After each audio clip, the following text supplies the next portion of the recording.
-1 застучал сверху. Думали цепь, поменяли цепь. Короче, потом отрегулировали клапана. И ничего не помогло. Короче, стук был сверху. Звук по типу как клапана стучат. Ну, так и поняли, что распредвал. Ну и все, пришлось снять. Потому что даже крышка головки не снимается, и рама мешает. И что увидели?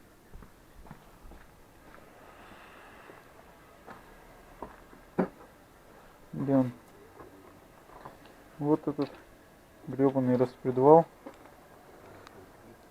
от масляного голодания затерло тут, и образовался такой достаточно характерный люфт, короче.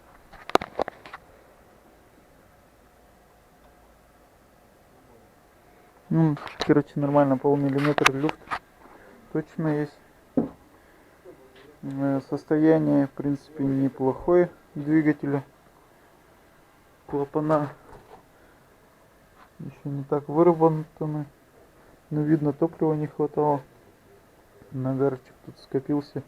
Характерный поршень, в принципе, не в плохом состоянии.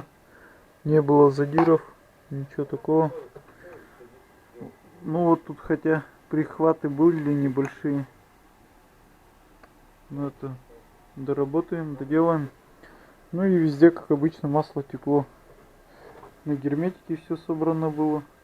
Тут на герметике, короче. Так что вот, сейчас распредвал меняем, прокладки, сальники. Еще закажем, поменяем сальники. И снова на ходу будет.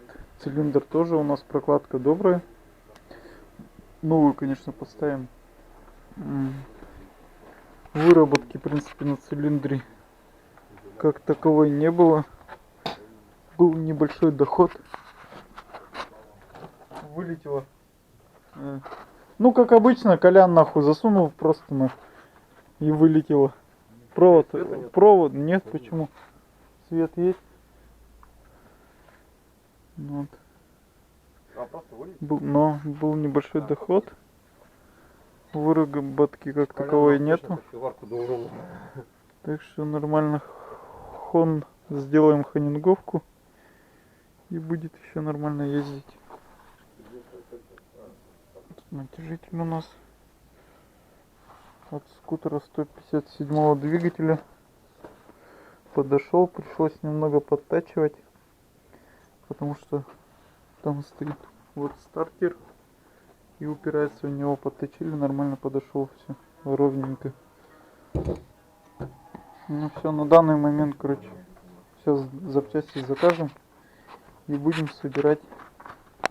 Перебрали вилку, перья перебрали, масло залили по 350 грамм в одно перо. То есть разобрали, все промыли, вот с бензина все насухо протерли, все одели. Сальники добрые были, не стали менять, там только разобрали, все промыли, тоже продули от песка. И по 350 грамм в перо. Вилка хорошо отрабатывает, работает нормально. Задние разобрали, но там цилиндрик нарушен. Ну, вон, видно, что еще сопливит уже. Без этого никак, так как уже аморт под замену будет. Так, ну и по всему пока что все. Сейчас осталось только вот распредвал заменить. Ну, у нас у этого тоже подшипники на коленвалу. Как говорится, беда приходит не одна. В двигатель придется залезть тоже. Вот, так что, как не покупаешь технику, в любом случае что-то надо будет делать, влаживать. Но обычно у них убита подвеска. То есть либо передние, либо задние. Ну и соответственно там карп, регулировка, короче, настроить, чистить приходится сразу же. Воздухан многие не чистят, ничего не делают. Вот, как-то так. Так что аккуратнее смотрите, выбирайте технику. Сейчас мы будем с этого момента технику ездить, проверять эндоскопом, то есть состояние цилиндра и всего. Это, Боря, подключи эндоскоп. Сейчас покажу, что это такое, как оно работает. Это что такое? Тефтильник? Вот что, провода сгорели там. Это на каком? На втором, да. Который вот просто провода втыкали. А нахрен выкинь их, нахуй. Как, Будем на горелке нахуй греть. Нахуй не нужны этот тефтильник. Возьмем нормально потом. Блин, самовар последний сгорел, короче. Антенна нарушилась. 2 кипятильника сгорело. Точнее 2 самовара сгорело. Вот такой эндоскоп идет. Но по штрих-коду копируется, ну, программа скачивается и подключается.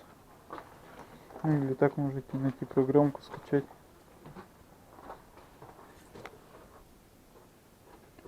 Будете это все зачистить, головку подготовить. Так, цилиндр вроде канала нормальный. И тут у нас что? Ну, тут тоже более-менее в хорошем состоянии. Так, короче, вот мы подключили. Так, о, видно, даже снимает. Короче, вот засовывайте в отверстие для свечи. Вот оно. И смотрите, тут фонарик такой идет. То есть вот так как-то примерно все выглядит. Так.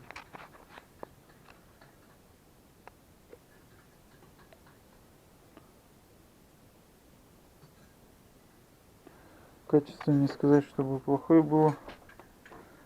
Вот цилиндр, поршень. Нет. Немного троит. Ну во, все. Но фонарик блики идут. Ну так примерно смотрели внутри. Вот состояние цилиндра обязательно смотреть при покупке любой техники. Все проверять. Либо вызывать тех, кто это может посмотреть, всю подвеску проверить. По любой технике, кому надо, обращайтесь. Мы уже, получается, сколько? Раз, два, три, 4 техники ездил уже. Ну, с тобой, получается, с этим, с Пашей выбирали, смотрели, и с Жекой 3 техники. Ну, и я уже сам все выбирал, там ездил.